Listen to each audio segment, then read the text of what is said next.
എല്ലാവരും ഇവിടുത്തെ രാഷ്ട്രീയ സാഹചര്യങ്ങളും മാത്യു കുഴൽനാടൻ്റെ പെർഫോമൻസിനെ കുറിച്ചും എല്ലാത്തിനെ കുറിച്ചും വളരെ വാചാലമായിട്ട് സംസാരിച്ചു.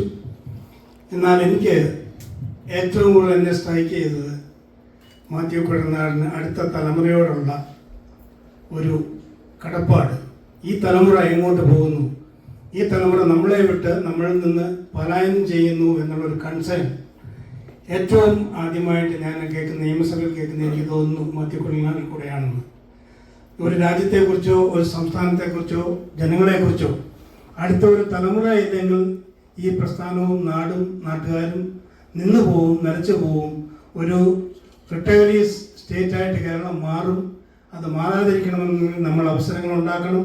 അവസരങ്ങൾ ഉണ്ടായെങ്കിലേ മതിയാകൂ എന്ന് ശക്തമായിട്ട് നിയമസഭയിൽ വാദിക്കാനും തൻ്റെ കൂടെ നിൽക്കുന്നവരെയും പാവപ്പെട്ടവനായാലും പണക്കാരനായാലും താഴ്ന്നവനായാലും ഉയർന്നവനായാലും ചേർത്ത് നിർത്താനും അതുപോലെ തന്നെ അനീതിക്കെതിരെ ശക്തമായി പോരാടാനുമുള്ള ധൈര്യം, സധൈര്യമായിട്ട് എന്നെ തിരഞ്ഞെടുത്തതിൻ്റെ ജനങ്ങളാണ്. ജനങ്ങൾക്ക് വേണ്ടിയാണ് ഞാൻ നിൽക്കുന്നത്